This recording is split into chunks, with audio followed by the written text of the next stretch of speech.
Bienvenidos sean todos nuestros amigos del Science Book Movement. Yo soy Indira y soy su anfitriona de esta serie de episodios. Hoy tenemos como invitado a Jorge Agramont. Jorge es biólogo y es actualmente estudiante de doctorado en la Universidad Tecnológica de Chalmers, en Suecia. Es investigador y autor de varios artículos científicos referentes a su investigación en biología. Hoy Jorge nos hablará sobre un libro muy interesante escrito por el autor Paul Nurse y lleva el título de What is Life? 5 Great Ideas in Biology. Le damos la bienvenida a Jorge y como siempre el equipo del Science Book Movement espera que la experiencia sea de tu agrado, Jorge. Muchas gracias. Bueno, me llamo Jorge Agramont, sí, soy biólogo, actualmente estoy trabajando en Chalmers University en Gotemburgo, Suecia, y esta es mi pequeña revisión del libro What's Life de Paul Nurse. Y bueno, voy a comenzar contándoles un poco acerca del autor. Paul Nurse nació el 25 de enero de 1940 en Norwich, del Reino Unido. Es de madre cocinera y de padre chofer, y el 2001 recibió el Premio Nobel en Fisiología o Medicina por sus descubrimientos de los reguladores clave del ciclo celular. Actualmente es presidente de la Royal Society de Londres, es jefe ejecutivo y director del Instituto Francis Crick, es asesor científico principal de la Comisión Europea y fideicomisario del Museo Británico.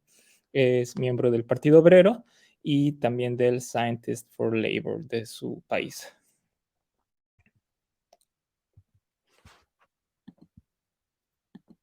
Bueno, Paul comienza el libro con una mariposa que él observa cuando es niño.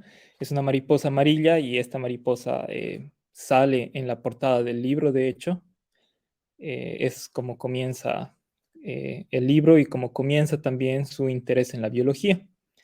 Él un día ve esta mariposa volando cerca y piensa que esa intrincada y perfectamente formada mariposa estaba viva, como él también estaba vivo.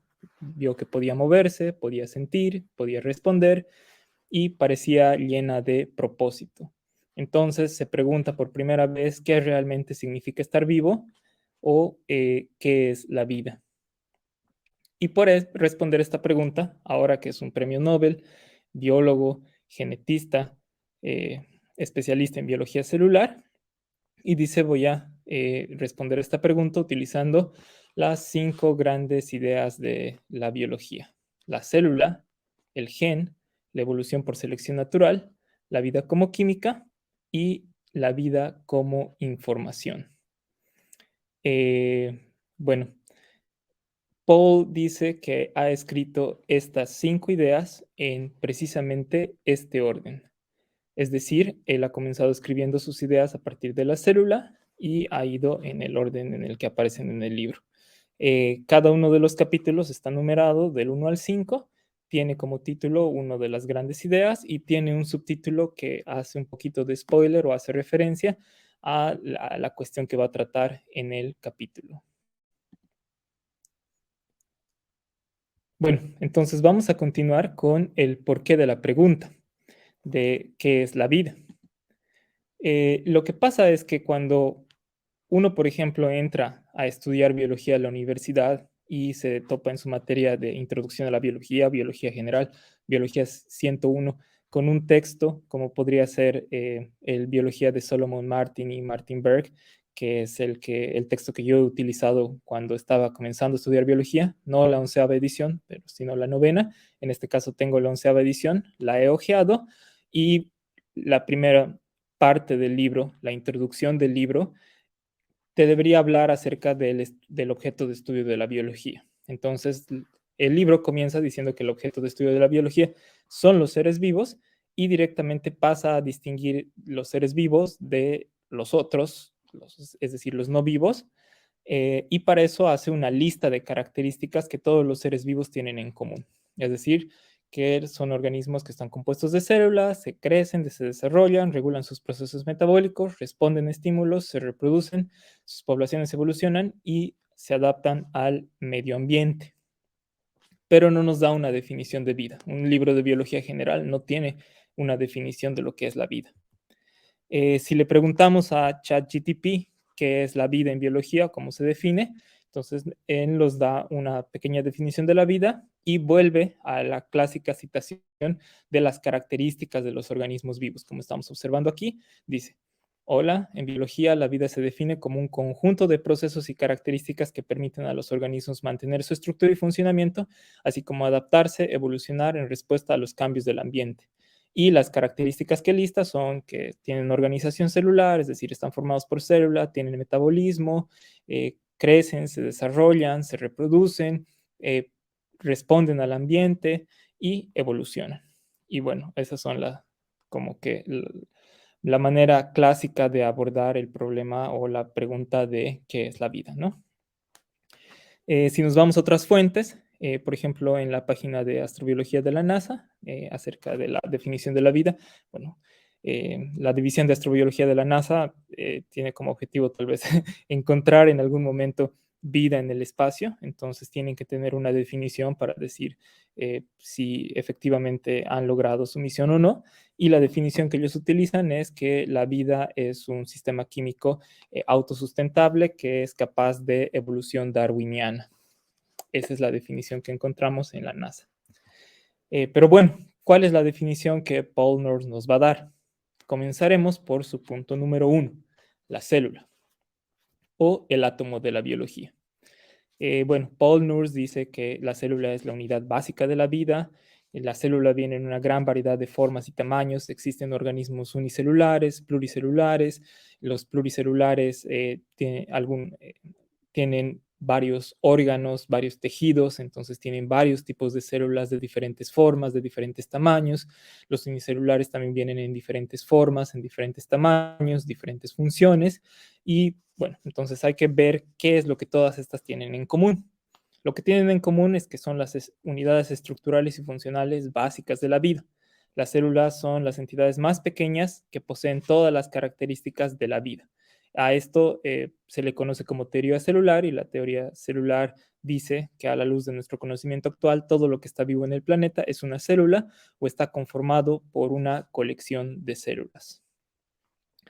En este caso, bueno, Paul Nurse lo que hace es una recapitulación de algunos de los hitos históricos en las ciencias naturales y la biología relacionados a la célula. Obviamente no voy a hacer esa recapitulación aquí, no es mi propósito, pero algunas cosas sí voy a mencionar y sobre todo voy a sacar a relucir sus conclusiones. Entonces voy a hacer algunas citas textuales, pero en este caso vamos a observar que, bueno, Paul, entre la recapitulación de hitos importantes sobre la célula, dice que, bueno, ahora sabemos mucho acerca de la estructura de la célula y que incluso sabemos de sus componentes o de los componentes subcelulares, como por ejemplo los organelos, y también sabemos mucho más sobre los microorganismos.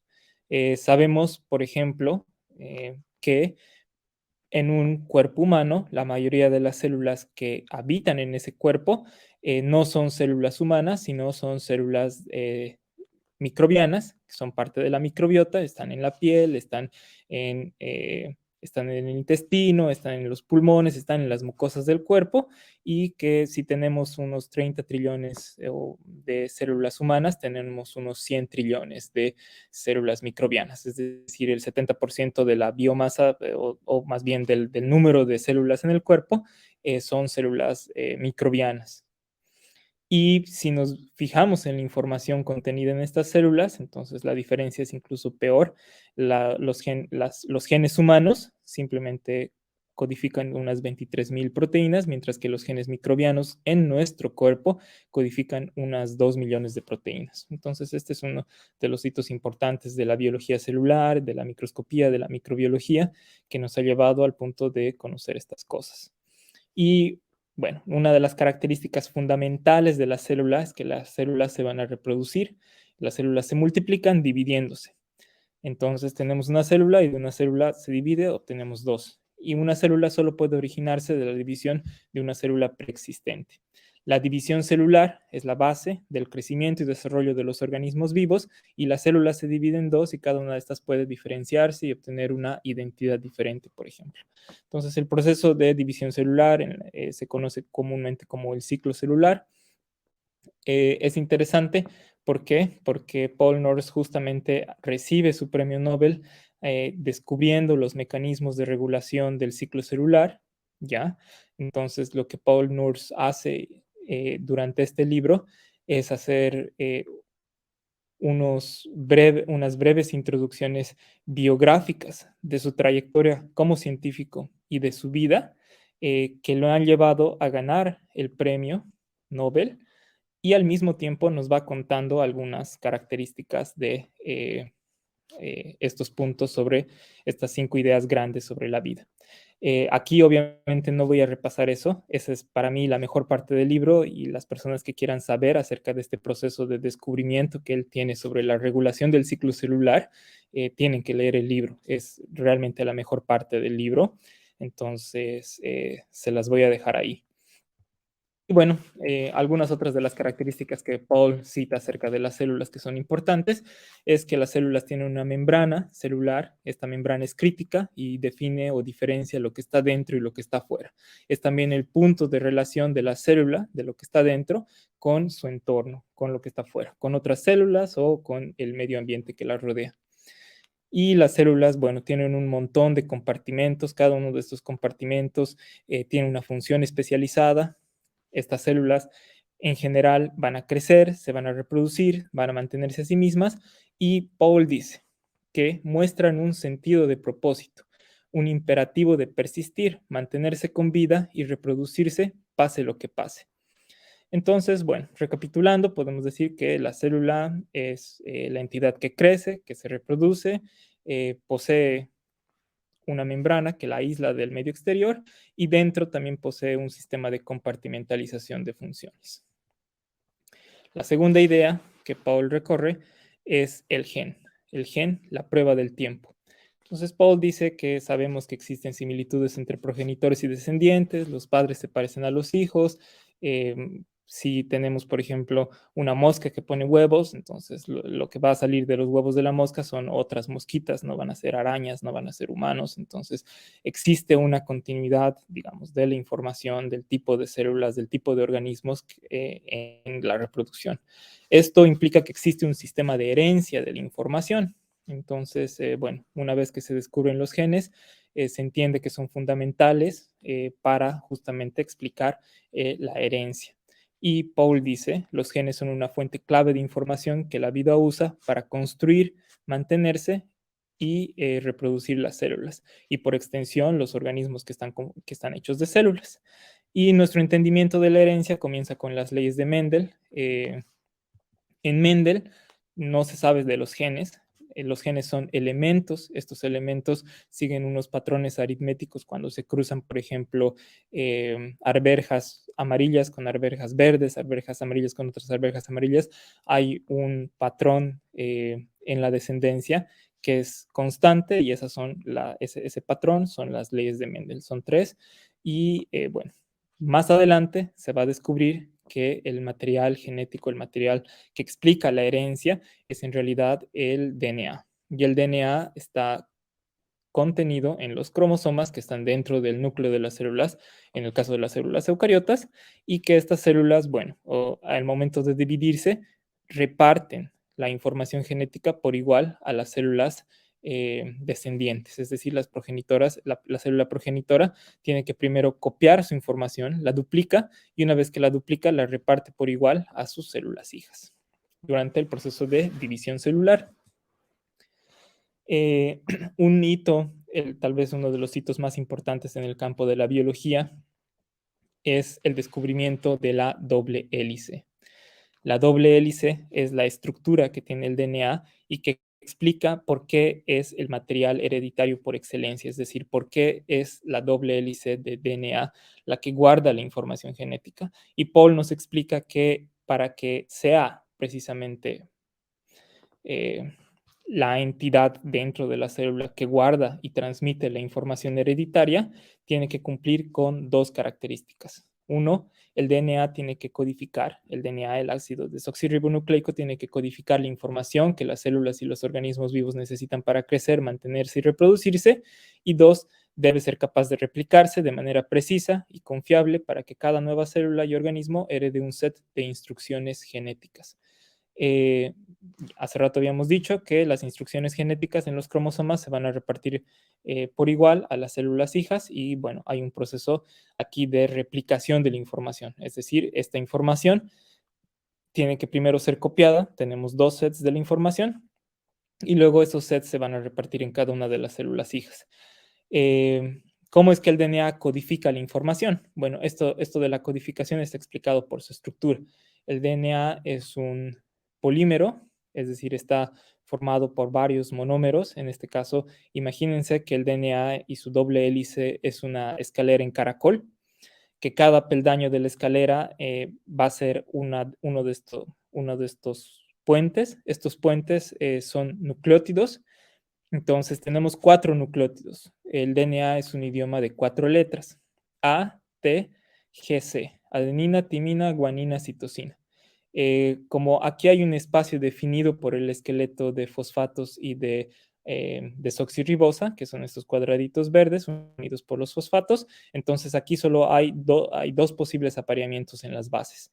Si aquí hay una adenina, en este espacio solo puede haber una timina. Y si aquí hay una citosina, en este espacio solo puede haber una guanina por la estructura química de estas moléculas. Es decir, la adenina es muy grande como para que entre en el mismo espacio con la guanina y ambas estén como en el mismo peldaño de la escalera del DNA. No pasa esto. Podríamos pensar que la adenina con la citosina o la guanina con la timina pueden hacer esto, porque la timina y la citosina son más pequeñas y la adenina y la guanina son más grandes, pero tampoco pasa esto por el modo en el que la escalera se une de un lado al otro, digamos, de una baranda a otra. ¿Qué pasa? Que se forman estos puentes de hidrógeno por los cuales se forman los peldaños de la escalera, y la adenina tiene que formar dos puentes, entonces aquí solo puede entrar una timina, y la guanina tiene que formar tres puentes, entonces aquí solo puede entrar una citosina, y esta es la única conformación posible en una doble hélice de DNA. ¿Cómo es que se codifica la información? Bueno, pasa lo mismo que en las palabras. Aquí hay una secuencia lineal de letras, en este caso son solo 4 letras. Nosotros en el alfabeto tenemos 20 letras, digamos, y estas letras, una tras otra, van a codificar el significado de las palabras en el contexto del lenguaje. Por ejemplo, aquí tenemos la letra H, la E, la L, la I, la C y la E. Entonces, esta es la palabra hélice. Y del mismo modo, en el código, en el DNA, tenemos la letra A, la letra C, la letra A, la letra G, y esto tiene un código con el cual puede ser leído y podemos obtener el significado, es decir, la información que está almacenando el DNA, así como les decía, las palabras tienen un significado por el orden de las letras que encontramos en ellas. Y tiene que ser capaz de replicarse de manera precisa y confiable, y esto es gracias a la doble hélice. Esta doble hélice hace que una de estas hebras actúe como molde para que se sintetice la hebra complementaria. ¿Por qué? Por el apareamiento de las bases, una vez más. Si tenemos adenina, entonces en la hebra complementaria necesariamente tenemos que introducir una timina. Y bueno, entonces les había hablado del código genético, es decir, cómo el DNA almacena información a través de una secuencia de letras. Estas letras pueden ser interpretadas. La interpretación de las letras, es decir, pasando del lenguaje del DNA al lenguaje de las proteínas, se hace a través de un código. El código, como hay 20 aminoácidos y solo 4 nucleótidos, entonces tienen que haber tripletes de nucleótidos, es decir, 3 nucleótidos juntos se van a leer y van a codificar o van a transformarse en una sola letra del idioma de los aminoácidos. En este caso, por ejemplo, si tenemos G, tenemos C y tenemos A, entonces esto en el DNA se lee o se traduce a una proteína, a un aminoácido llamado alanina en las proteínas. Y así es como funciona el código genético. Obviamente es redundante en el sentido de que tenemos varias combinaciones que nos van a permitir el mismo aminoácido. Por ejemplo, GCA codifica para alanina, GCC también codifica para alanina. Y bueno, esta es la dirección que sigue la información. Usualmente tenemos DNA, el DNA es capaz de replicarse, copiarse a sí mismo, pero también es capaz de transcribirse a una molécula de RNA y el RNA sí se traduce al idioma de las proteínas, es decir, sí se transforma en una secuencia de aminoácidos. Y bueno, actualmente hemos hecho grandes avances en la secuenciación de genomas, es decir, tenemos la información de muchos genomas, el genoma humano, el genoma de las bacterias, el genoma de los animales, de las plantas. Estamos secuenciando poco a poco el genoma de todos los organismos vivos que conocemos en la Tierra. E incluso tenemos secuencias de genomas de organismos desconocidos para nosotros. Bueno, los eventos del ciclo celular, nos dice el autor, ilustran un aspecto importante de la vida. Todos están basados en relaciones químicas complejas. Que en sí mismas estas reacciones no se consideran vivas. Esto solo comienza a pasar cuando todas las cientos de reacciones necesarias para crear una nueva célula trabajan juntas para formar todo un sistema que realiza un propósito específico. Eso es lo que hace que el ciclo celular por la célula da vida a la química de la replicación del DNA y al hacerlo cumple con el propósito que es de reproducir la célula. Una vez más, Paul Nurse está utilizando la palabra propósito y en este caso nos dice que el propósito de la célula es reproducirse a sí misma, es reproducir, es decir, es dividirse en otra célula. Y eso lo hace a través de la química de la replicación del DNA, porque para reproducirse necesita conservar la información genética de una generación a otra, es decir, la herencia, la prueba del tiempo. El tercer punto, la evolución por selección natural, el azar y la necesidad. Este título o este subtítulo del azar y la necesidad obviamente está inspirado en un libro que escribe el francés Jacques Monod que se llama Chance and Necessity o Azar y Necesidad y que bueno, es una de las inspiraciones de Paul Nurse junto con François Jacob que junto con Jacques Monod ganan un premio Nobel por descifrar la regulación genética en procariotas y Paul les agradece y reconoce su contribución en este libro. Entonces son otros dos, son otros dos autores interesantes que, para discutir también. Bueno, volviendo al tema de la evolución por selección natural, tenemos que todas las especies están en proceso perpetuo de cambio. Eventualmente algunas de estas especies se extinguen y otras dan lugar a otras especies. Es decir, una especie siempre está en proceso de especiación. Sabemos que Charles Darwin ha propuesto que los seres vivos evolucionan y que evolucionan por un mecanismo llamado selección natural. Y bueno, las poblaciones de organismos vivos exhiben variación, y esta variación es variación genética, entonces es variación heredable. Algunas de estas variantes afectan las características relacionadas al éxito de la producción de descendientes y los descendientes que poseen estos rasgos van a incrementar sus proporciones en la población en la generación siguiente. Y obviamente esto va a ser favorecido por la selección natural, es decir, tenemos variación. En la variación hay variantes que se comportan mejor que otras en ciertos entornos y las variantes que tienen ventaja en esos entornos incrementan su proporción en la población. Y ese es el modo en el que la selección natural actúa. Mientras que las variantes que no, entonces son barridas por la selección. Para que la selección natural ocurra, los organismos vivos tienen que cumplir o tener tres características esenciales. Paul dice que estas características son que sean capaces de reproducirse, y bueno, ya hemos visto que las células a través del ciclo celular se reproducen, tienen que tener sistemas de herencia de información, eso quiere decir que, bueno, hemos visto que tenemos un sistema de herencia de información genética, y el último punto es que tienen que tener este sistema de herencia, tiene que exhibir variabilidad, y esta variabilidad debe ser capaz de ser heredable. Bueno, entonces como ya hemos visto esos dos puntos, vamos a pasar a repasar un poco esta variabilidad en la herencia.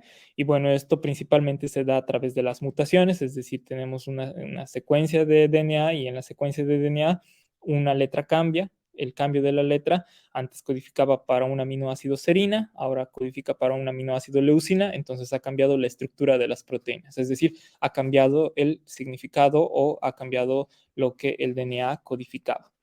Ese es uno de los mecanismos de variación más importantes.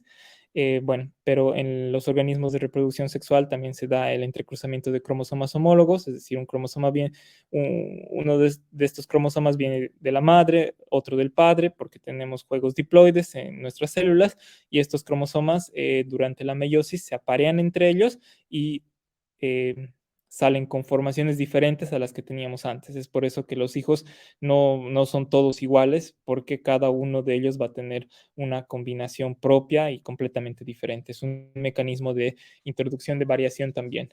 Y por supuesto están, por ejemplo, las duplicaciones de genes enteros. Un gen se duplica, hay dos copias, una copia sigue funcionando, cumpliendo su función, la otra muta y esa mutación da origen a una nueva función. Entonces se introduce una variable o una nueva característica para ese organismo. Y los organismos que no tienen reproducción sexual, por ejemplo las bacterias, tienen otras maneras como la transferencia horizontal de genes. Pueden tomar genes que están nadando en su ambiente y los incorporan en su genoma, eso se llama transformación, o pueden intercambiar genes entre dos bacterias vivas, eso se llama conjugación, y no necesariamente tienen que ser de la misma especie. Por eso las bacterias se las conoce como promiscuas, porque van cambiando genes con casi quien sea que se encuentren por ahí. Y bueno, también puede ser un mecanismo conocido como transducción cuando está mediado por virus, es decir, los virus introducen su material genético y se reproducen en la célula, y algunas veces introducen también parte del material genético de la célula en la que se han originado o se han reproducido. Entonces esa es la transducción. Una de las consecuencias de la evolución es que todos los organismos vivos del planeta provenimos de un mismo ancestro común y hemos divergido. O sea, esa variabilidad a través y la selección natural han generado toda la diversidad actual que vemos en la Tierra. La mayor parte de la diversidad obviamente está contenida en las diferentes bacterias que existen en el planeta y también en las arqueas, y una pequeña cantidad en los eucariotas, que estamos como que nosotros estamos aquí en una de estas ramas. Lo que quiere decir que, por ejemplo, nosotros guardamos más semejanza, un humano con un árbol, un humano con un oso, un humano con una levadura, que una bacteria de tuberculosis con una bacteria de una Escherichia coli del intestino, por ejemplo. Estas son totalmente diferentes, mientras que nosotros tenemos mucha más similitud entre la levadura que produce la cerveza y las personas que habitamos el mundo.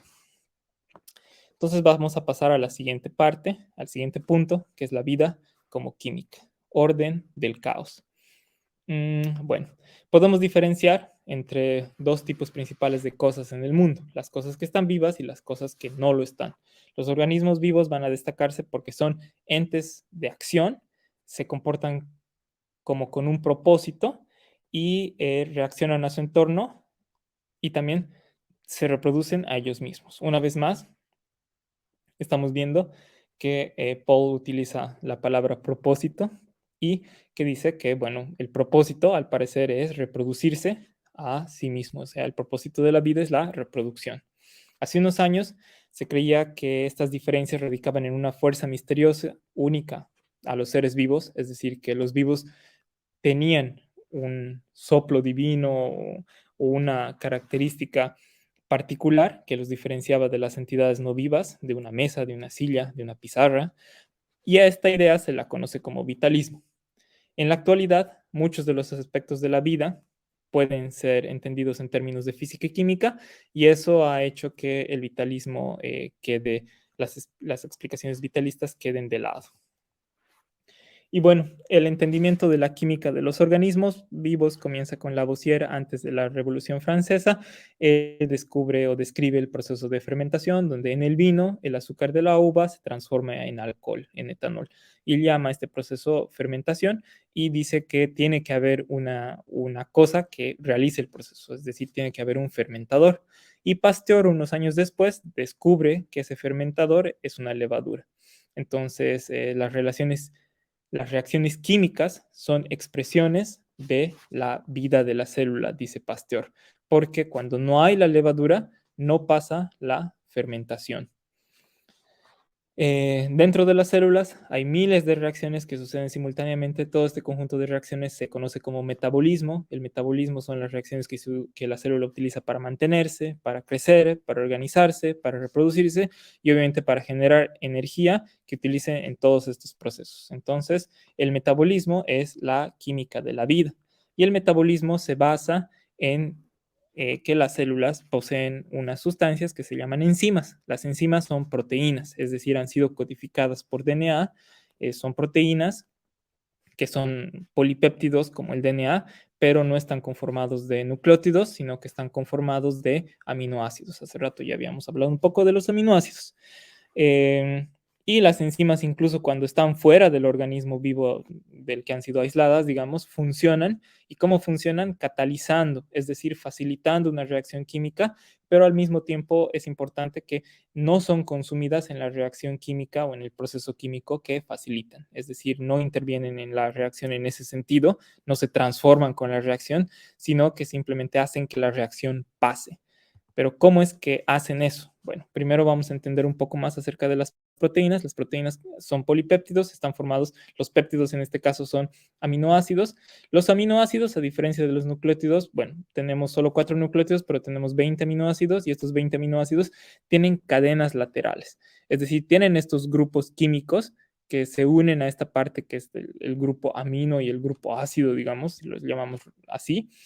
Y estas cadenas laterales tienen propiedades químicas bastante variadas, es decir, tenemos algunos aminoácidos que tienen cadenas laterales ácidas, otras son más básicas, unas son hidrofóbicas, otras son hidrofílicas, unas son polares, y entonces tenemos una gran diversidad de propiedades químicas en el caso de estos aminoácidos. Y los aminoácidos se van uniendo uno detrás de otro en una cadena. Ese es el polipéptido. Y como tienen tantas propiedades, o sea, como tienen estas cadenas laterales con propiedades químicas diferentes, lo que pasa es que los aminoácidos terminan interactuando unos con otros y estas interacciones van formando lo que conocemos como estructuras secundarias, es decir, la cadena no es lineal, sino que se pliega y hay aminoácidos que comienzan a interactuar entre ellos. Y esta cadena no solo se va plegando, digamos, en una dimensión, sino que forma estructuras tridimensionales complejas, como estamos viendo en la tercera parte del dibujo, y estas estructuras luego se van a unir con otras más, o sea, estructuras tridimensionales que se unen con otras, se ensamblan y van a formar como una especie de maquinarias pequeñas. Estas maquinarias pequeñas son las enzimas, y aquí tenemos dos imágenes, la de arriba y la de abajo, que son un poco esquemáticas de cómo en realidad se ve una proteína, cómo se ve una enzima. Entonces tenemos una estructura bastante compleja, muy diferente a la estructura de doble hélice del polipéptido del ácido desoxirribonucleico, ¿no ve? Esta es una estructura muy compleja y bueno, eh, hemos mencionado hace rato que una célula humana tiene unas 23.000 proteínas, muchas de ellas son enzimas, cada enzima cataliza al menos una reacción química, entonces aquí tenemos un mapa de todas las reacciones químicas del metabolismo de una célula humana que suceden a cada instante, suceden miles de estas reacciones y obviamente el producto de una reacción se acopla para hacer el producto, para entrar y reaccionar con otra enzima, con otro sustrato y formar otro producto. Y todo esto es lo que sucede dentro de la célula todo el tiempo, es decir, es realmente la célula una estructura dinámica y no solo un ladrillo, ¿no? Que está como un Lego armando un cuerpo, sino que dentro de la célula están pasando un millón de cosas al mismo tiempo cada segundo. Y una propiedad clave de la célula es la compartimentalización.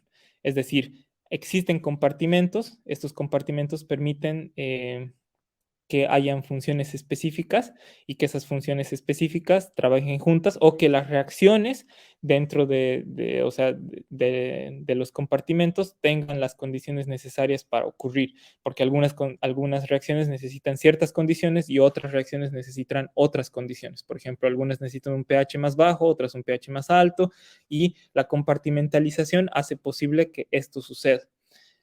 A nivel macro, por ejemplo, en un organismo pluricelular, tenemos la compartimentalización de función en los órganos, en los tejidos, es decir, el pulmón hace una cosa, el corazón hace otra cosa, los riñones hacen otra cosa. Y en las células habíamos visto que tenemos la compartimentalización en los organelos. La mitocondria se encarga de una cosa, el núcleo hace otra cosa, el aparato de Golgi tiene otra función. Entonces ese es otro tipo de compartimentalización. Pero tal vez la compartimentalización más importante es la más pequeña. Es la compartimentalización que se da en la superficie y en las cavidades de las enzimas. Hace rato hemos visto que la estructura de una enzima es una estructura bastante complicada, entonces la superficie de la enzima está llena de entradas, salidas, huecos, protuberancias, y todas estas son sitios, bueno, no todas estas, pero ahí dentro de eso hay sitios de acoplamiento con formas específicas con precisión atómica. Es decir, ahí hay un acoplamiento que, como vemos en la primera imagen, que es súper esquemática, va a permitir que el sustrato se una a la enzima como una llave entra en una cerradura de manera muy específica, y dentro de ese bolsillo en la enzima va a suceder la reacción, va a ser catalizada la reacción. Es decir, ahí se van a poner juntas todos los elementos necesarios que necesita la reacción para que suceda. Eso es precisamente lo que es la catálisis, ¿no? Que está facilitando una reacción que de otro modo sucedería cuando esta y esta cosa se encuentran, pero la célula es muy grande, las moléculas son muy pequeñas, pero en las enzimas, en estos bolsillos, en estas protuberancias, las cosas se encuentran, reaccionan, se encuentran, reaccionan, se encuentran, reaccionan. Entonces, la velocidad de reacción, gracias a las enzimas, es incrementada, y bueno, es eso lo que las enzimas hacen, ¿no? Las enzimas son eh, como cirujanos atómicos cortando y generando enlaces químicos muy precisos. Y como vemos en la segunda imagen, o sea, cómo encaja el sustrato dentro de la enzima es una cosa de precisión atómica, y el sustrato está ahí justo en el ángulo y en la posición en la que tiene que estar para que sea cortado, para que otro enlace se genere y se pegue con otra cosa. Entonces es así como funcionan las enzimas. Y esa es prácticamente la química de la vida, ¿no? Bueno, el quinto punto es la vida como información, trabajando como un todo. Entonces, este punto es tal vez el más extendido en el libro, y es un poquito difícil de entender, pero lo que intenta hacer Paul Nurse en este capítulo es integrar las otras ideas de las que nos ha ido hablando, y vuelve a recordar a la mariposa amarilla y dice, no sé por qué esa mariposa se estaba comportando así, pero lo que puedo decir es que estaba interactuando con su mundo y luego tomando acción, y para ello tenía que gestionar información. Es decir, si la mariposa quiere ir a la flor, entonces tiene que recibir información de dónde está la flor. Entonces la vida, ¿ya? Tiene como característica fundamental es que es capaz de recopilar y utilizar información sobre el mundo exterior en el que vive, y también sobre sus estados internos. Y cuando estos estados en el exterior o en el interior cambian, entonces los organismos responden a esos cambios. Y bueno, eso es procesamiento de información. Perdón, y aquí por tanta letra, pero estoy citando varias partes del texto de Paul Nurse, que dice, estrechamente relacionado con su dependencia de la información está la forma en que los seres vivos actúan con un sentido de propósito. Una vez más, la palabra propósito. La información que la mariposa estaba reuniendo significaba algo, estaba siendo utilizada por la mariposa para ayudarla a decidir hacer una a continuación y para lograr un fin específico. Eso significa que estaba actuando con propósito. Y dice, la biología es una rama de la ciencia en la que a menudo puede tener sentido hablar de propósito. Todos los organismos vivos se mantienen y se organizan, crecen y se reproducen. Estos son comportamientos con propósito que han evolucionado porque mejoran las posibilidades de que los organismos o los seres vivos logren su propósito fundamental. Y aquí señala cuál es el propósito fundamental de los seres vivos. Es perpetuarse a sí mismos y a su progenie. Es decir, el propósito fundamental de la vida es reproducirse. Y en su reproducción, obviamente, se perpetúa. El comportamiento con propósito es una de las características definitorias de la vida, pero solo es posible si los sistemas vivos funcionan como un todo. Es decir, este procesamiento de información para Paul Nurse es un proceso integrativo. Y bueno, él dice, solo mediante el manejo de información, la célula puede poner orden a la extrema complejidad de sus operaciones y así cumplir con su propósito último, que una vez más dice es mantenerse vivo, es reproducirse. Entonces, el propósito último de la vida para Paul Nurse es la reproducción. La perpetuación de la vida es un proceso inherente a los seres vivos, es decir, la reproducción es el proceso clave de los seres vivos. Y habíamos visto ya en la primera parte acerca de la gestión de la información genética de los seres vivos, pero no solo, ese no es el único tipo de información que se gestiona o que se procesa por un ser vivo. Una célula tiene una membrana, en la membrana tiene receptores, estos receptores captan señales de otras células, captan señales del ambiente y como estamos viendo en la segunda imagen, estas señales se transmiten de una molécula a otra y al final generan cambios en la expresión del DNA. Algunos genes se expresan, otros se silencian, pero esto tampoco es toda la información que los seres vivos gestionan. Hay otro tipo de gestión de la información en los seres vivos que, por ejemplo, explica el desarrollo de la morfogénesis.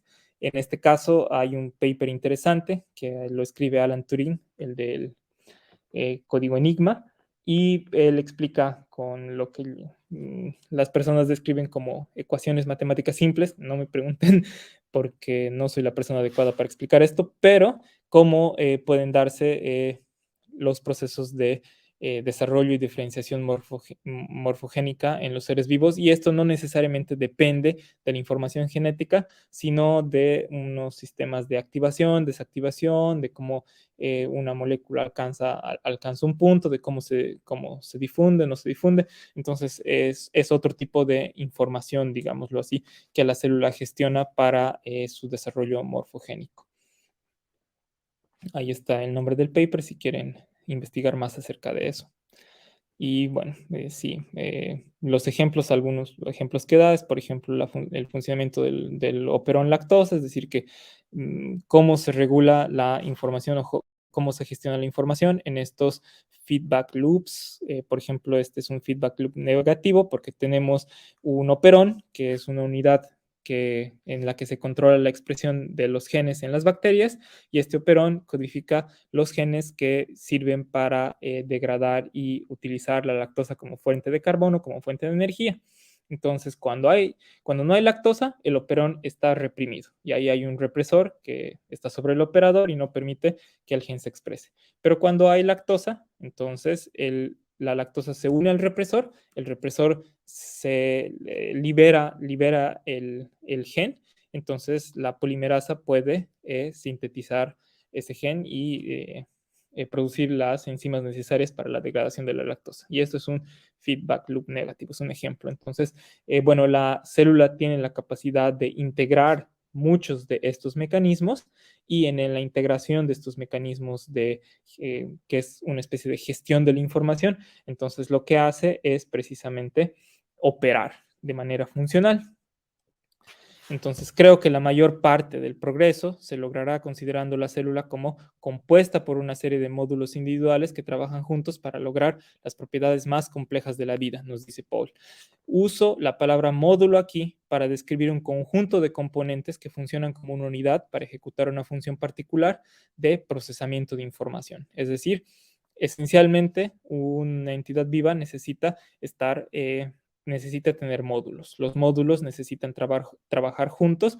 Este conjunto de módulos que trabajan juntos tienen unas vías de señalización que van a comunicar los diferentes módulos y van a transmitir información dentro de las células, entre órganos, entre organismos completos. Y bueno, la forma en que las vías de señalización transmiten información se puede ajustar para lograr muchos resultados diferentes, dice Paul Nurse. Entonces, esta parte de integración de la información es una parte fundamental, según él, para la explicación del fenómeno de la vida.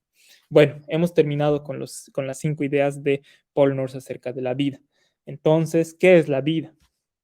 Bueno, Paul primero recuerda que en el colegio a él le han dicho algo muy parecido a lo que hemos encontrado en el libro de Biología 101, que los organismos vivos se mueven, respiran, son sensibles, crecen, se reproducen, y él dice, bueno, pero eso es lo que hacen, pero no es la explicación a lo que es la vida.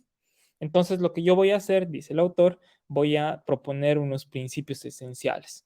Primero dice, este no es el primer libro que se llama What is Life, está el de Erwin Schrödinger, y Erwin Schrödinger en 1944 enfatiza en el tema de la herencia y la información antes del descubrimiento de la estructura del DNA. Es un punto importante. Y bueno, Halden tiene también un libro de What is Life, se titula así, y sin embargo, de buenas a primeras dice, no voy a definir la vida, porque así como la percepción del color, el dolor o el esfuerzo, no se puede describir en otros términos. Entonces, ni siquiera lo voy a intentar. Y Müller en 1966 sí se lanza a definir la vida y dice la vida es aquello que posee la capacidad de evolucionar por selección natural. Entonces, aquí están los principios de Paul Morse. Dice, son 3 principios. 1, las entidades capaces, la vida, los seres vivos, son entidades capaces de evolucionar por selección natural. 2, son entidades con límites físicos. ¿Por qué pone esto de que son entidades con límites físicos, como la célula, dice él? Esto es para excluir de su definición a los programas de computadora y a las entidades culturales. Y 3, dice, son maquinarias químicas, físicas, que procesan información. Y como procesan información, entonces se comportan como totalidades con propósito. Y dice, juntos estos 3 principios definen la vida y cualquier entidad que opere de acuerdo a estos 3 principios puede considerarse viva. Yo en este punto estoy un poco sorprendido porque durante los 5 capítulos ha habido un tema en común que se ha repetido en cada uno de ellos. Y Paul ha ido diciendo, la vida es aquello que se comporta con un propósito. El propósito fundamental que siguen todos los organismos vivos, es decir, que es el común denominador de toda la vida, es la reproducción. Pero viene y nos menciona estos 3 principios y no menciona la reproducción. Obviamente nos ha dicho en su tercer principio sobre la evolución, que para evolucionar, o sea, para que haya evolución por selección natural, hay 3 requisitos: que se reproduzcan, que tengan un sistema de herencia y que ese sistema de herencia presente variación. Pero el principio fundamental de la vida está ausente en los principios fundamentales de lo que es la vida directamente en Paul Morse. Entonces, sí, he llegado, digamos, a esta parte y bueno, me he sorprendido de que el principio fundamental que hemos estado viendo al final de cada uno de los 5 capítulos no es tan fundamental, salvo si quieres hablar de evolución por selección natural. Y además me confunde un poco que el 1 son entidades capaces de evolucionar por selección natural, no es una propiedad de un organismo. El 2 sí, o sea, un organismo, una célula, por ejemplo, es una entidad con límites físicos. El 1 son entidades capaces de evolucionar por selección natural. Los organismos no son capaces de evolucionar por selección natural. Las poblaciones de organismos sí son capaces de evolucionar por selección natural, pero los organismos individuales no.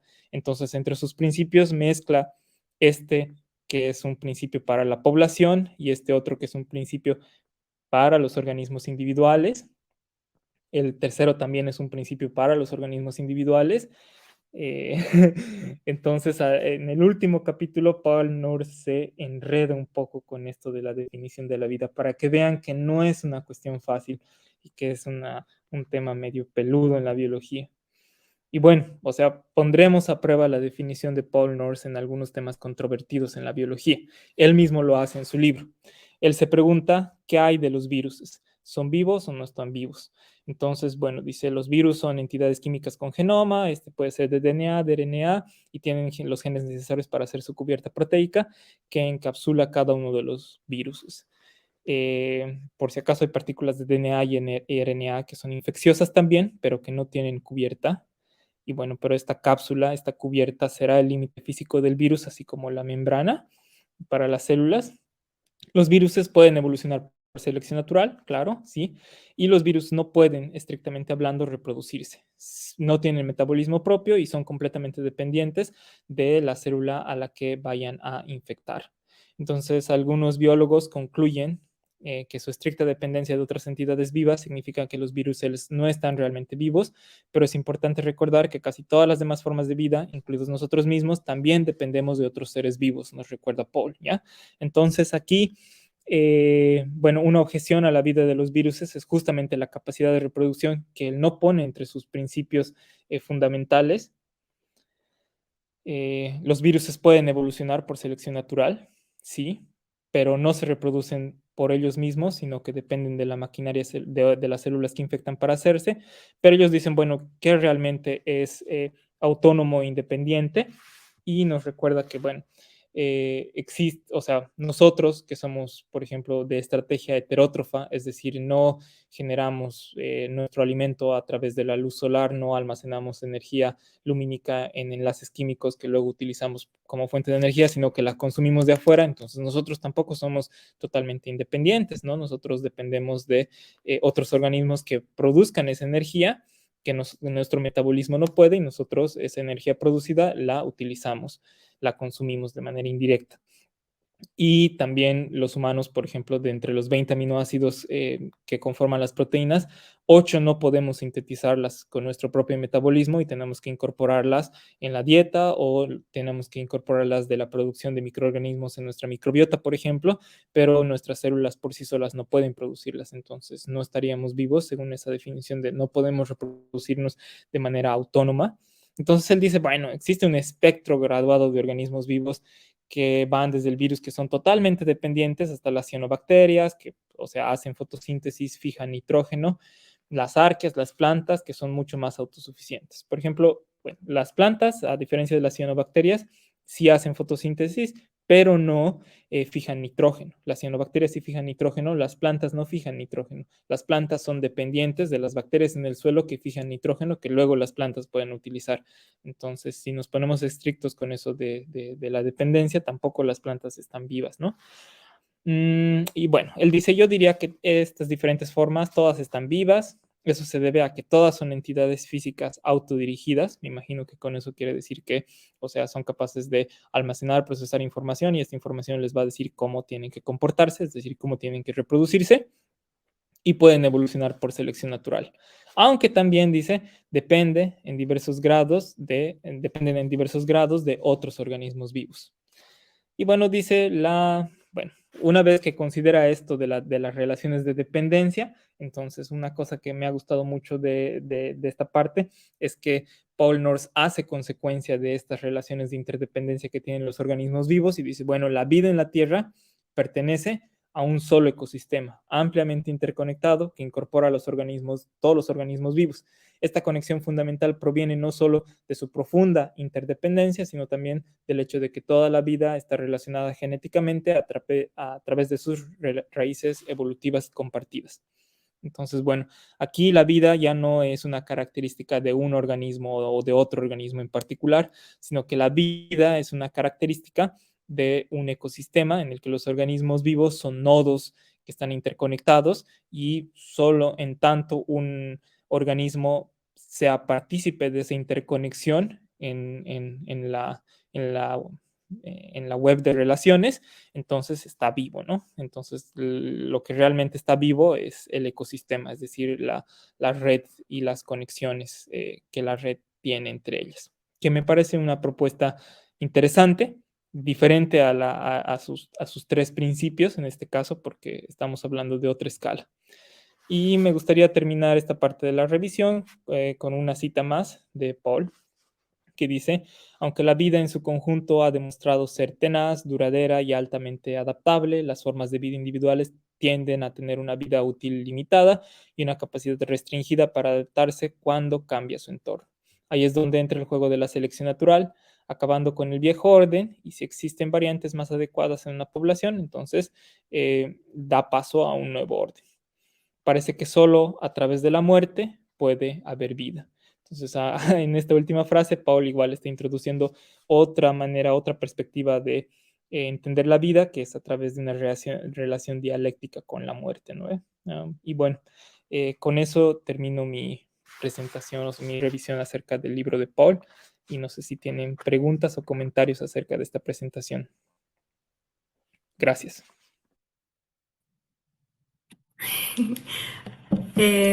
Jorge, muchas gracias por tu revisión. Ha estado increíble, la verdad. Y en especial porque, bueno, para las personas que no tenemos un background en biología como yo, la verdad es que, bueno, siempre ha sido un tema que me ha interesado mucho porque nos responde quizá preguntas que son fundamentales, ¿no? Por ejemplo, algo que siempre me ha llamado la atención, ¿no? Y no sé si es que hay una respuesta para esta pregunta, e incluso la he escrito, pero es algo que siempre, ¿no? Que me ha causado mucha curiosidad y ya que mi background es como más relacionado a la física, yo me preguntaba a partir de qué momento un conjunto de átomos llega a formar una célula y por lo tanto a formar vida, ¿no? Es decir, ¿cuáles serían las condiciones para que este conjunto de átomos pueda llegar a formar vida? No, no sé si hay una respuesta, porque si no, quizás entenderíamos el origen de la vida, ¿no? Y sé que es una de las más grandes preguntas de la humanidad. No sé qué piensas. Gracias. Bueno, sí, justamente esta parte se relaciona con la pregunta acerca del origen de la vida, es decir, eh, cuál es el punto en el cual la materia inorgánica pasa a constituir un organismo vivo. Entonces es Exacto, una pregunta que no tiene respuesta claro. y las células que actualmente tenemos, incluso las células más sencillas que conocemos en el mundo, o sea, una vez tienes eso, ya tienes todo lo necesario para poblar el planeta con todas las diferentes formas de vida que tenemos solo por los mecanismos de evolución, selección natural que conocemos. Pero llegar a esa célula es bastante complicado y bueno, hay gente que disecciona eso en tres, ¿no? Dice, bueno, la célula tiene tres componentes principales. Tiene las moléculas de DNA que guardan información, tiene las enzimas, las proteínas que se encargan del metabolismo, de producir energía, de replicar el DNA y tienen la membrana celular, que es una membrana lipídica y esta protege y encapsula al DNA y a las proteínas para que las reacciones tengan lugar, las proteínas sinteticen el DNA codifique para la síntesis de proteínas. En el caso del DNA y las proteínas hay una especie de loop que no se puede resolver, que es como eh, el huevo y la gallina, pero peor, ¿no? Porque Ah, uno ok. O va. sea, no se sabe cuál es primero, digamos. Exacto, no se sabe cuál es primero porque uno depende del otro. Entonces, cuando uno intenta ir al origen de esa pregunta, lo que encuentra en el origen es la repetición de la anterior, que viene primero antes de la proteína el DNA y antes del DNA la proteína, que todavía Ah, no hay una respuesta. es que me parece increíble. Y claro, y por ejemplo, en física, un área que está teniendo demasiado boom y demasiada atención en los últimos años justamente es la biofísica, porque justamente se tratan de entender estos procesos biológicos utilizando ecuaciones, ¿no? Para tratar de modelar cómo es que realmente ocurrió todo esto, cuáles son las condiciones. Y justamente esa es una pregunta que muchas veces me hice. Y que claro, obviamente, quizás muchas personas se la hacen todo el tiempo y que es como tú dices, muy difícil de responder, ¿no? Y Sí, sí. qué sorprendente también, como tú lo estabas comentando, que es tan difícil definir lo que es la vida, ¿no? Que si incluyes ciertas definiciones, dejas afuera a cierto tipo de organismos, si incluyes otras, incluso nos excluimos a nosotros y es súper interesante. Sí, eso es una cosa complicada. Y creo que por eso todavía termina siendo como que una pregunta sin respuesta. Y bueno, cuando uno pone un título como ¿Qué es la vida? En su libro, hay que ser cauteloso con la respuesta, ¿no? Paul ha intentado ser lo más cauteloso posible, pero mm, en algunos puntos, o sea, siento que no lo ha logrado, ¿no? O sea, se ha precipitado demasiado. ¿Tú crees que este es un libro bastante actual para describir los avances en el área? Sí, en realidad el libro creo que ha sido publicado el año pasado, el 2022, entonces Wow, es es un súper libro actual, bastante actual. bastante actual. Eh, sí, y bueno, la biología es la ciencia de moda actualmente, Sí, por la pandemia. Ahora todos saben qué es un PCR, por ejemplo, que es una técnica básica de biología molecular. Entonces está en boca de todos, virus, infección, PCR, RNA, DNA, eh, y va a ser tal vez una de las ciencias con mayor desarrollo este siglo. Entonces, Paul North además está muy actualizado en todos los avances y las recapitulaciones que hace son bastante interesantes, bastante, bueno, no son completas, no son exhaustivas, porque tiene que hacer un punteo muy generalizado, ¿no? De los puntos que toca. Es bastante extenso y tocaría en realidad todo el corpus de conocimiento o gran parte del corpus de conocimiento que tenemos en la biología. Entonces, se tiene que limitar a pinceladas, pero es bastante actual. Claro, qué interesante. Y claro, también algo que he visto mucho es que hay un boom un boom en biotecnología, ¿no? Que es modificar tal o cual, no sé, factor del ADN para lograr este tipo de características. Incluso he visto como que había, no sé, preguntas y temas como muy controversiales con respecto a la carne que puede ser generada en laboratorio y tal, y le preguntaron a muchos vegetarianos, ¿te la comerías, no? Entonces, me imagino que, claro, es un área increíble, me parece súper interesante. Tengo otra pregunta. ¿En algún momento se ha cuestionado el hecho de que la célula es realmente la unidad básica de la vida? En mi Eh, ignorancia. El autor, sí, o sea, sí y no, porque Ujú. introduce la célula con la teoría celular y dice, para a la luz de nuestro conocimiento actual, todos los organismos vivos están compuestos por células o son una célula, y entonces en ese punto no, pero en el último punto de su discusión acerca de si los virus están vivos o no, y él dice sí, sí están Es- vivos, o sea, se pone de un lado del debate actual. Entonces, en ese punto sí, o sea, en ese caso la célula no es necesariamente la unidad básica o fundamental y él lo pone en términos bastante generales, ¿no? Dice, es una entidad con límites físicos, es una maquinaria física, química que procesa información. Esto lo hace porque, o sea, podríamos imaginar formas de vida que no están basadas en el carbono, por ejemplo. Claro, eh, entonces, él quiere dejar la definición lo suficientemente abierta como para que si eventualmente encontramos algo así en el universo, podamos meterlo dentro de lo que nosotros consideramos como lo vivo, ¿no? claro, completamente. Y eso responde a mi siguiente pregunta, ¿no? Que era, ¿podrían existir otras unidades fundamentales que no hemos descubierto todavía? Y pues me la acabas de responder. Otra pregunta, ¿qué piensas sobre la idea de que la energía es necesaria para impulsar los procesos biológicos? ¿Esto es siempre cierto? Sí, ajá. En realidad no es posible pensar la vida si no se piensa en el componente energético, ¿no? Es decir, Mm.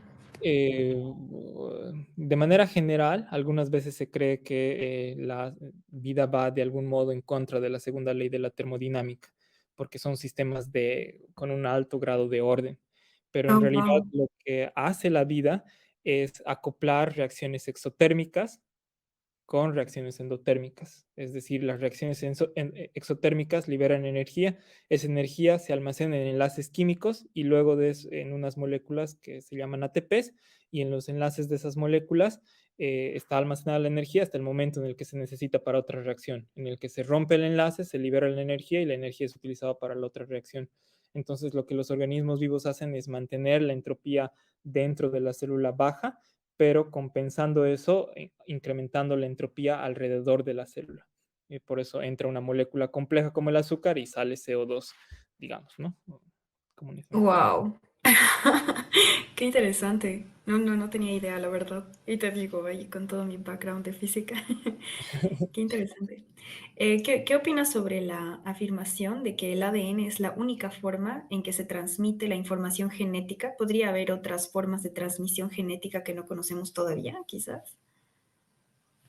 Bueno, en el caso de los virus, hay algunos virus que tienen su información genética almacenada en RNA y no en DNA. Mm. Entonces, Ah, no ok, es... claro. Ujú, sí. Y, pero en general la mayor parte de la información genética es almacenada como DNA. Sin embargo, tal vez el ancestro del DNA es el RNA, porque el RNA, al ser una sola cadena y no una doble cadena, tiende, igual que las proteínas, a reaccionar consigo mismo. Entonces forma estructuras complejas, hace loops, hace Mm. horquillas, y esas cosas hacen que cobre unas formas particulares y algunas de esas formas son capaces de replicar el mismo RNA. Entonces son autocatalíticos, digamos, o se Ok. replican solos. Y por eso se cree que es una molécula ancestral, ¿no? Más antigua que el DNA y tal vez el origen del loop DNA-proteína. Qué interesante. Siento que estoy así teniendo la conversación de mis sueños. ¿Crees que las ideas de Nurs tienen alguna implicación para la filosofía o la religión? ¿Podrían estas ideas de la biología desafiar algunas creencias religiosas o filosóficas tradicionales? Yo creo que pues, es obvia la respuesta, pero quería escuchar un poco de tu Bueno, opinión. hay un capítulo en el libro, antes del capítulo final, que Paul Nors llama Cambiando el Mundo. Y en eso él, bueno, da un pincelazo de algunas de sus ideas políticas acerca de la ciencia, porque él es un activista que está muy implicado, por ejemplo, en los problemas de la pseudociencia y la política basada en Ya, pseudociencia. Entonces, él cree que las decisiones políticas tienen que ser informadas por la ciencia, por ejemplo, y activamente trabaja para eso. Eh, y en el libro describe también que, bueno, cómo es que la biología y cómo es que él, pues, ha sido un proceso, digamos, de ganar información que contraviene las creencias religiosas y dejar de lado las creencias religiosas y pasar a aceptar la información y la evidencia científica, digamos. Entonces él se ha convertido en no ateo, sino agnóstico. A claro. muchas personas les pasa lo mismo, otras personas no necesariamente. Entonces es como que variable, es una decisión personal, me imagino. Eh, y no sé si tiene implicaciones filosóficas, pero en cierto sentido sí, y en cierto sentido también hay un marco filosófico dentro del cual Paul Nors nos ha hablado a través de su libro, ¿no? Entonces ya esto está enmarcado en una tradición filosófica, digamos, ¿no? Y bebe de varias tradiciones filosóficas. eh, Dentro de las que se mantiene en realidad, ¿no? Sin mucha. Claro. Ujú. Y bueno, entonces a todo esto, ya que estamos tocando este tema, ¿tú qué piensas sobre la afirmación de que la evolución es simplemente una teoría? ¿Tú crees que hay algunos argumentos válidos para negar la teoría de la evolución como biólogo? Bueno, o sea, primero tenemos que entender el uso de la palabra teoría en ciencia, ¿no? Teoría en Sí, ciencia claro, no significa hacer una hipótesis. claro. Hipotetizar significa lanzar una sugerencia, decir, podría ser así, será, y ahí tienes una Ujú, hipótesis, ¿no?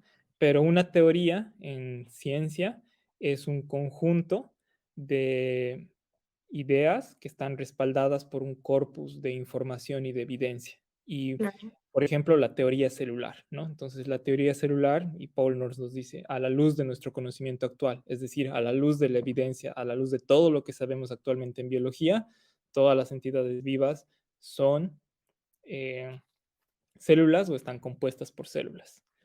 Pero las teorías no son dogmas. Las teorías están abiertas a la posibilidad de que aparezca información alternativa que te obligue a Que cambiar la puedan teoría. modificar, claro. Por ejemplo, el virus. O sea, si nos preguntamos si el virus está vivo o no, no podemos partir de la teoría celular y decir, bueno, la teoría celular dice que solo las células están vivas y los virus no son células, entonces los virus no son vivos. Esa no es la dirección adecuada, según Mm, yo, sino que tendríamos que examinar la teoría celular en función a la evidencia que tenemos acerca de si los virus están vivos o no. Pero eso implica que tenemos que tener una definición determinada de vida. Entonces, es un poquito enredado en esa parte.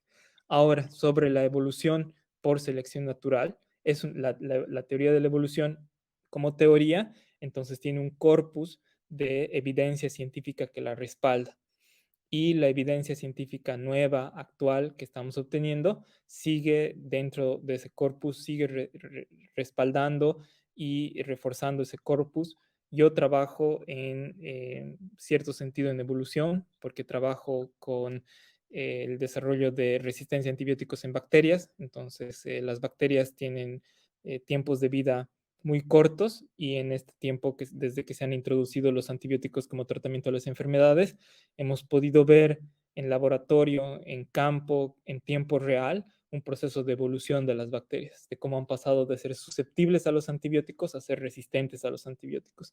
Entonces, me cuesta lidiar con las personas escépticas en ese sentido, es decir, las personas que se niegan a entender la evidencia que tenemos. Bueno, es que es complicado. Algo que una vez leí y que me gustó mucho era, bueno, era un comentario que decía algo así como, la ciencia es como atraviesa por un proceso que es básicamente como el de evolución, ¿no? Como que, ok, hay un feedback y se cambia un poquito y se mejora un poquito el concepto. Y luego otra vez hay un feedback y otro nuevo descubrimiento y se mejora otro poquito, así hasta que se construye lo que conocemos hoy en día, como tú dices, las leyes fundamentales o qué sé yo, los conceptos mejor aceptados. Pero si es que llegáramos a descubrir algo que quizás contradijera alguno de estos conceptos, pues estamos abiertos a que se modifique nuevamente la teoría porque sabemos que estamos abiertos a cualquier tipo de feedback, de descubrimiento, ¿no? Entonces se retroalimenta, se mejora, ¿no? Se automejora y como que se critica todo el tiempo, se cuestiona todo el tiempo, es como no hay una verdad absoluta y no hay un científico que pueda ser considerado como un sensei, digamos, ¿no? Es como hay muchas personas a partir de las cuales se ha creado, o sea, se ha ido estructurando todo esto, entonces es algo fantástico. Sí, sí, es cierto. Aquí tenemos unas cuantas preguntas en el chat. Ok. Bueno, la primera dice, ¿qué críticas o limitaciones identificas en el enfoque de este libro? Bueno, creo que durante la última parte del libro he sido un poco crítico cuando Paul muestra su definición de la vida, porque durante los 5 capítulos que lo hemos seguido, nos ha dado al menos un párrafo, si no más, y he mostrado en algunos casos en extenso Bien. sus citas textuales, eh, en las que nos dice, bueno, la vida se comporta con un propósito, el propósito fundamental de la vida es la reproducción. Entonces, eso es que la vida se entiende como reproducción, digamos que, y cuando nos habla de sus 3 principios para definir la vida, no está el principio fundamental que menciona en 5 capítulos seguidos de la Claro. reproducción. No está, al menos de manera directa, ¿no? Entonces, y como he mostrado también, uno de los principios es un principio poblacional y los otros 2 son principios del organismo, es decir, el organismo tiene que ser una maquinaria química, el organismo tiene que tener un límite físico, pero las poblaciones tienen que evolucionar. Eh, entonces, esa mezcla de niveles también complican un poco, digamos, seguir o aceptar la definición de vida que da Paul en el libro. Igual y me surge otra pregunta, porque si uno de los principios fundamentales, como él lo estructura en los primeros capítulos, ¿no? Es la reproducción, pues, por ejemplo, no sé, en las últimas generaciones, nuestras generaciones quizás, están siendo bastante escépticos en tener hijos, ¿no? Y ahí yo, o sea, una pregunta que surgiría quizás naturalmente es cómo estaríamos siendo en contra de la biología al tomar esta decisión. Mm, sí, o sea, lo que pasa es, bueno, que uno, incluso si decidimos no reproducirnos, em, nuestras células están aún así multiplicando, es decir, están reproduciéndose en nuestros cuerpos. Y otra cosa es que cuando hablamos justamente de propósitos, tenemos Sí, la posibilidad de entenderlos en un sentido teleológico, es decir, en que existe un destino o un propósito determinado. Así, en la religión, por ejemplo, o sea, Dios ha hecho tal y cual para que hagan esto o hagan aquello, digamos, ¿no? Ujú. Entonces, ese es un principio teleológico. Cuando Darwin lanza su teoría de la selección natural, entonces hay como que dos corrientes, que una corriente dice, bueno, Darwin ha matado a la teleología, es decir, ahora no podemos hablar de propósitos porque todas las características que vemos en los organismos vivos son el resultado de la selección natural, no el resultado de un diseño inteligente que les inscribe Claro. un propósito. Y otro grupo dice, no, Darwin no ha matado a los propósitos, o sea, no ha matado a la teleología, sino la ha naturalizado. Es decir, Mm, la teleología ahora no es la inscripción de un ser divino que dice el corazón es para bombear sangre, sino que la teleología ahora es el resultado de un fenómeno natural, como la selección natural, que ha seleccionado ciertas características para que ejecuten funciones determinadas. claro. Ah, Ujú, qué interesante. Em, Otra pregunta del chat. Dice, ¿crees que el autor logra mantener un equilibrio adecuado entre los aspectos científicos y las implicaciones filosóficas o éticas que surgen a partir de los temas tratados? Creo que hemos platicado un poco sobre esto. ujú. Bueno, creo que sí. Es decir, él hace un capítulo separado de los 5 primeros capítulos para hablar justamente de las implicaciones éticas del conocimiento biológico que hemos acumulado. Y en ese capítulo habla de los transgénicos, habla de CRISPR-Cas, Ok. habla de las políticas, de las decisiones que uno tiene que tomar en la política, informadas o no informadas a través de la ciencia, y él sienta una posición política de algún modo ahí, ¿no? Aunque bastante discretamente. Y el resto del libro, eh, bueno, yo más bien sería más sospechoso, y soy más sospechoso cuando no hay una ideología visible, es decir, cuando la ideología no se ve, esa es la ideología triunfante, digamos, ¿no? Es cuando la ideología logra todavía vislumbrarse, es decir, que hay como que... eh, eh, o sea, es más seguro caminar por ahí porque la tienes a la vista. Más bien cuando no la tienes a la vista es que ya se ha incorporado totalmente en tu subjetividad. Entonces, para mí, prefiero que la ideología o los marcos políticos de las personas sean explícitos a que sean implícitos, digamos, ¿no? A que sean invisibles, porque justamente cuando son invisibles es que son parte del Mm, status quo, digamos, en mi opinión personal. Y bueno, sí, creo que, bueno, Paul, como te digo, ha hecho un capítulo separado acerca de eso. Y bueno, las implicaciones filosóficas en realidad no las toca, digamos. Como he dicho hace rato, más sí. bien él trabaja dentro de un marco filosófico ya establecido y no sale, no innova mucho más allá de eso, ¿no? Y Ujú. obviamente menciona algunas ramas como por ejemplo a la filosofía del vitalismo y dice, bueno, la biología ha abandonado eso, pero eso también es parte de un marco filosófico que nos dice, sí, la biología ya ha pasado esa etapa, algunos dirán que no, digamos, desde otras perspectivas en la filosofía. Eh, pero a mí me parece que es un libro ameno, digamos, es decir, es fácil de leer, no es que te involucras directamente con la ideología del autor o la visión filosófica Ah, del ok. autor, sino que hace una descripción bastante clara de el conocimiento biológico actual. ¿Y tú crees que es ameno, digamos, de leer para una persona que no tiene un background en biología? Es decir, para comenzar, digamos, si quisieran aprender. Sí, justamente porque, o sea, es un libro perfecto para introducirse a la biología. Trata de Exacto. los 5 temas principales que conciernen a la biología en los días actuales, ¿no? Entonces, y lo hace de manera amena, de manera sencilla.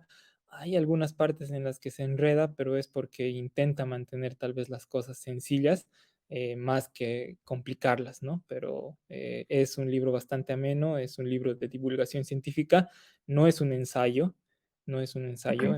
Entonces, sí, creo que es para todo público. Tengo otra pregunta. Ujú. Todo el tiempo estoy ahí lanzando preguntas.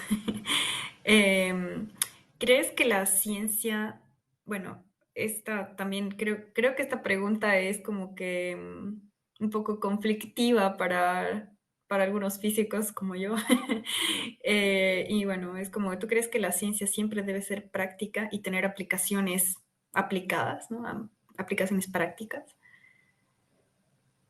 Mm, no, porque eso de que la ciencia tiene una, o se tiene que producir algo, eh, es una visión limitada que responde a un contexto particular, ¿no? Actualmente estamos en el contexto de que, por ejemplo, tenemos que producir más dinero o producir más papers y que la ciencia tiene que enfocarse a producir dinero, producir papers o producir soluciones para la sociedad, pero tiene que producir algo. Ya, sí. Eh, yo creo que también es válido hacer ciencia porque es divertido, porque te gusta, porque simplemente te encanta. Creo que es una razón válida para hacer ciencia. Tal vez van a decir que, o sea, no es socialmente responsable hacer ciencia por eso, pero la ciencia pura, digamos, comparada con la ciencia aplicada, eh, tiene finalmente, después de todo, aplicación más adelante. Es decir, nos podemos poner a estudiar el ciclo celular de la levadura solo porque sí, pero en unos años ese conocimiento se ha convertido en una parte fundamental de cómo entendemos y tratamos el cáncer, por ejemplo. Entonces, eventualmente todo tiene aplicación y todo contribuye al corpus de conocimiento que tenemos y de entender el mundo, ¿no? Sí, creo que es básicamente lo mismo que ocurre todo el tiempo con la física, ¿no? Que se tienen como descubrimientos así súper fundamentales a nivel de los conceptos, del entendimiento, de las leyes de la naturaleza y qué sé yo. Y, por ejemplo, la mecánica cuántica, ¿no? Que quizás en su momento era como solamente un estudio, qué sé yo, por curiosidad, digamos, por entender mejor el mundo. Pero hoy en día creo que no podríamos tener nada de lo que tenemos si no fuera gracias al desarrollo de la mecánica cuántica, ¿no? Desde cosas tan simples como los teléfonos y ya yendo a cosas más complicadas, ¿no? Bueno, sigamos con las preguntas del chat. Dice, mi pregunta para Jorge sería la siguiente. ¿Se puede hablar del ser humano como una célula mayor, entre comillas, desde la perspectiva que propone el autor? Mm, no entiendo la pregunta, pero, o sea, hay organismos unicelulares, hay organismos pluricelulares y los humanos somos organismos pluricelulares y Sí. cada una de nuestras células tiene las estructuras básicas para cumplir todos los funcionamientos, o sea, todas las funciones básicas de los seres vivos. Es más, podemos aislar algunas de nuestras células, por ejemplo, del epitelio, no sé, pues de la piel o del epitelio intestinal y cultivarlas en Mm, una caja Petri separada del resto del cuerpo y las células son capaces de crecer ahí cuando les ofrecemos las condiciones adecuadas. Eh, pero no entiendo qué sería una célula mayor. ya, es una pregunta del chat. Quizás como una, no sé, un conjunto organizado de, no lo sé. Ujú. Sí, bueno, Ah, ya. Bueno, el autor utiliza las ideas de la compartimentalización y la modularización, ¿no? Es decir, dice, los organismos vivos son modulares.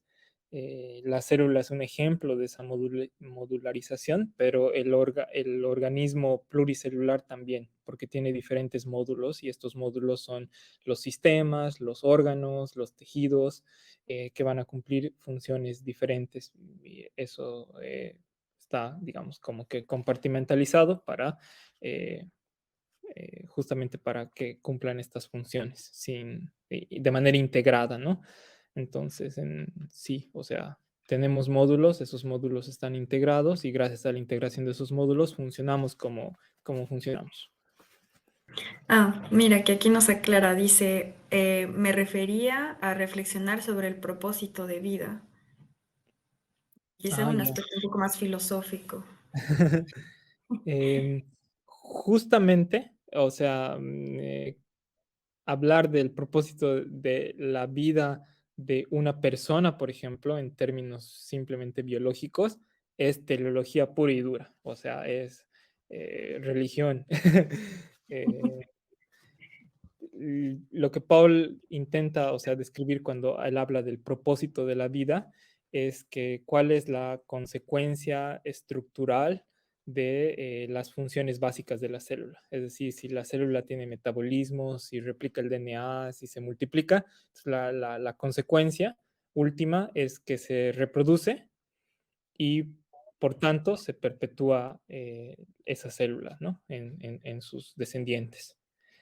Entonces, ese es para él el propósito de la vida, que es ya, es la consecuencia, así, del funcionamiento de esa estructura, pero en grande, ¿no? O sea, integrado todo. Entiendo. Es como, bueno, y esto tal vez es un poco más filosófico, pero también súper subjetivo en mi, bueno, en mi opinión, ¿no? Cuando se habla sobre propósito y cuando se habla, digamos, sobre destino y cosas así, eh, muchas veces como que entro yo en conflicto porque sí es cierto que a nivel por ejemplo, un ecosistema, ¿no?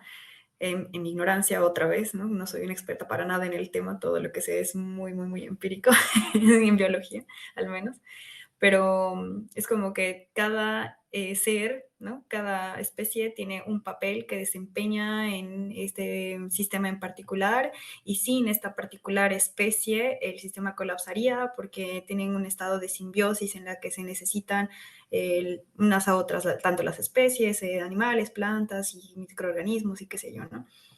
Pero entonces siento que más que un propósito es como un trabajo colectivo quizás, pero no sé si, es decir, no sé si los humanos como tal podríamos hablar de un propósito. Siento que como que nuestra existencia es un poco azarosa, pero es mi opinión personal, ¿no?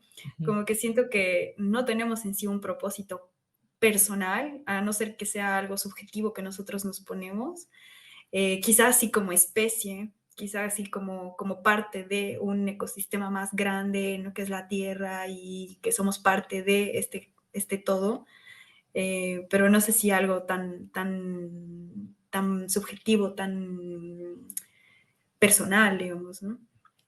No, pero es mi opinión. ujú.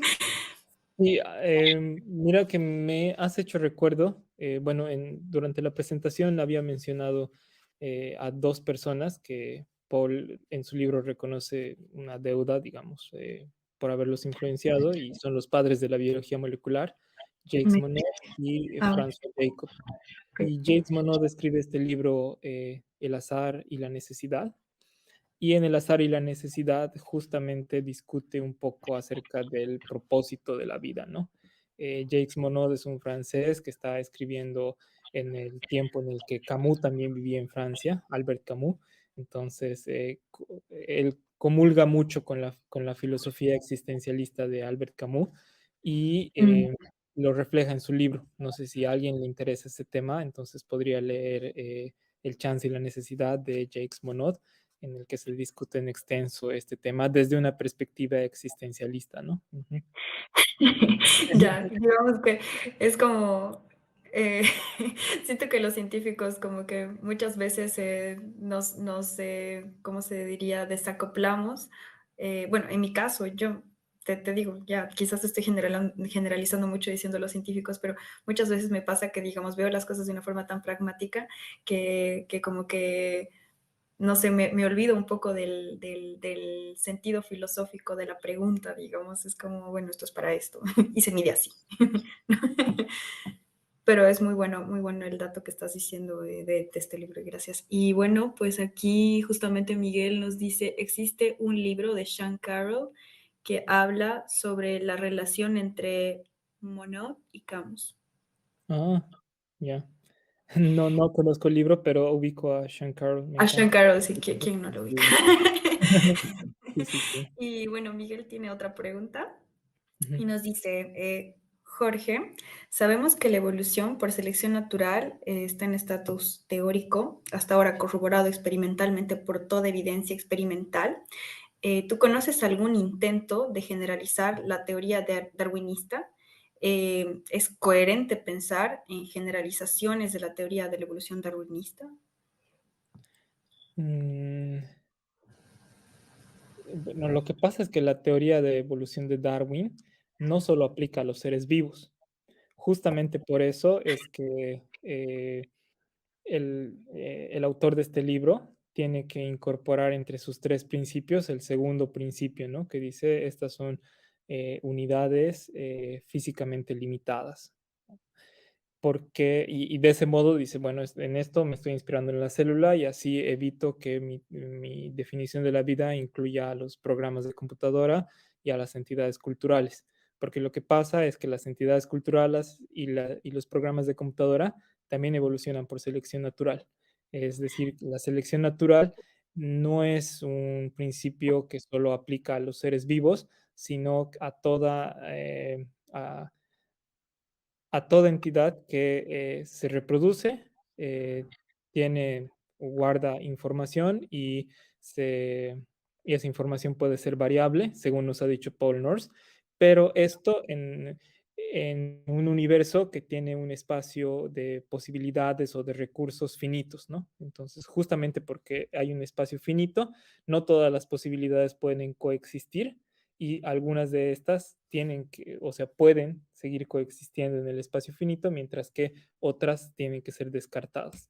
Por ejemplo, los memes del Internet, donde el espacio finito es la atención de las personas. Entonces, las personas no pueden atender todos los memes que existen, Mm. pero hay unos que en particular se fijan y se hacen un trend, ¿no ves? Se hacen tendencia y todos los comparten y todos los reproducen y los modifican.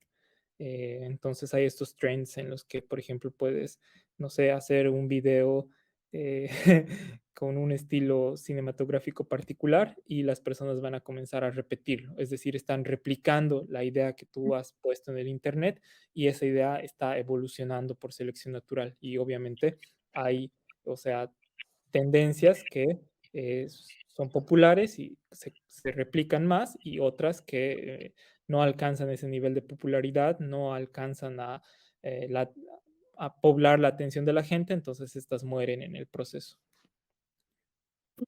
Interesante.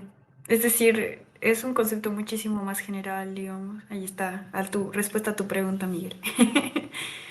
Y bueno, esas son todas las preguntas. Te agradezco mucho por tu participación. La verdad es que ha sido súper interesante también platicar.